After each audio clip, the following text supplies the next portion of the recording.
Hello students, आज मैं अपने इस वीडियो में आपको एक्सरसाइज 3.3 का क्वेश्चन नंबर 6 समझाऊंगी जो क्लास 8 चैप्टर 3 अंडरस्टैंडिंग क्वाड्रिलैटरल्स का पार्ट है। क्वेश्चन कहता है two adjacent angles of a parallelogram have equal major.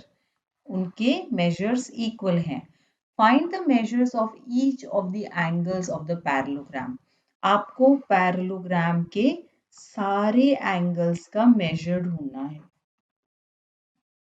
तो हम एक ये रफ फिगर बना लेते हैं पैरेललोग्राम की।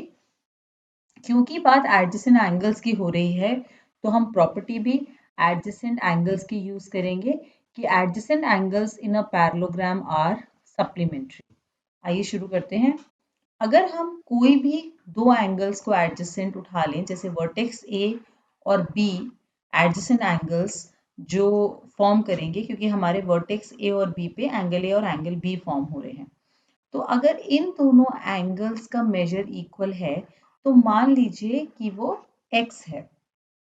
अब क्योंकि ऑपोजिट एंगल्स भी पैरेललोग्राम में इक्वल होते हैं तो यहाँ से B से D और A से C भी मुझे x मिल जाएगा। इसका मतलब मेरे चारों एंगल्स पैरेललोग्राम के x हो गए। तो उसके बाद मैं एंगल सम प्रॉपर्टी लगा सकती हूँ that sum of all the angles in a parallelogram is 360। और क्योंकि ये चार एंगल्स हैं डिवाइड करके मेरा आंसर आ जाएगा 90। एक तो ये तरीका है ये क्वेश्चन करने का। तो आइए पहले इसको इसी तरीके से शुरू करते हैं। तो हम इसमें लिखते हैं let the two equal adjacent angles be x. Now you write as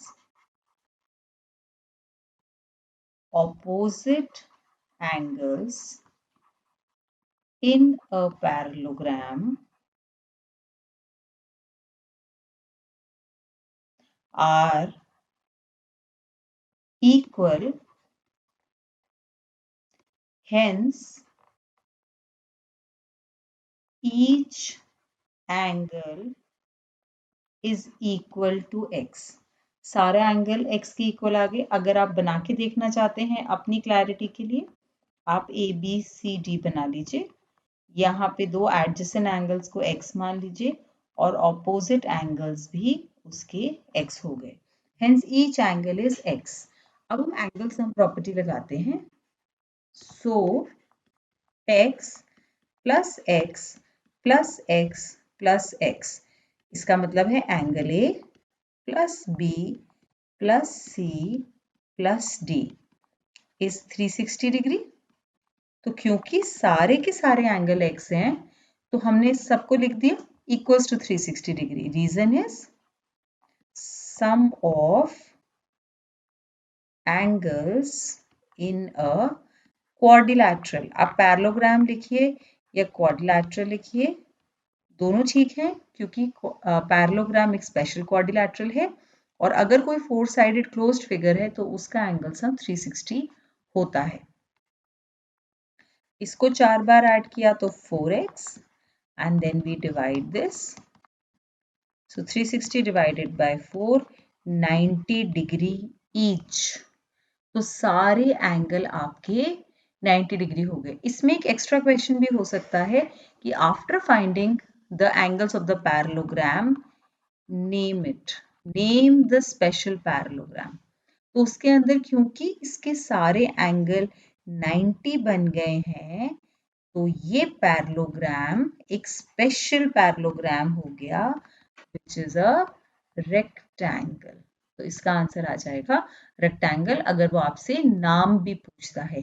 ये क्वेश्चन आप एक और तरीके से कर सकते हैं जिसके अंदर आप ऑपोजिट एंगल्स अवॉइड कर सकते हैं, मत लीजिए। उसके अंदर आपको एडजेसेंट एंगल इक्वल मेजर के दिए हैं तो आप लिख सकते हैं कि since adjacent angles in a parallelogram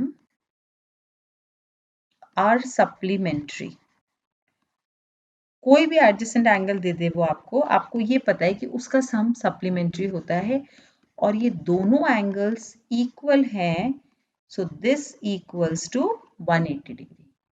मैं डायरेक्टली आंसर 90 लिखने वाली थी, बट दैट्स ओके, हम ऐसे लिख देंगे। सो x इक्वल्स टू 90 डिग्री। तो आपका एक एंगल 90 हो गया। अब यहाँ पे आपको ऑपोजिट एंगल्स की भी प्रॉपर्टी बतानी पड़ेगी। तो यहाँ पे आप क्या करेंगे, x 90 है, so one of the angle is 90 and since both the adjacent angles is 90, so they are equal. So you'll write since adjacent angles are equal and the figure is a parallelogram, so therefore opposite angles are also equal. Therefore, each angle in a parallelogram is 90 degree. तो ये question इस तरीके से भी हो सकता है और ये क्वेश्चन सारे के सारे एंगल निकाल के एंगल सम प्रॉपर्टी से भी हो सकता है। अगर आपको इस क्वेश्चन से रिलेटेड कोई क्वेरी है तो आप कमेंट सेक्शन में पोस्ट कर सकते हैं। मैं अपने नेक्स्ट वीडियो में आपको क्वेश्चन नंबर 7 करने का तरीका समझाऊंगी। Thank you. For more study material like worksheets, sample papers, past year question papers, NCERT solutions, revision notes, just visit to our website www.studiestoday.com. And if you love this video, just hit the like button and do subscribe our channel.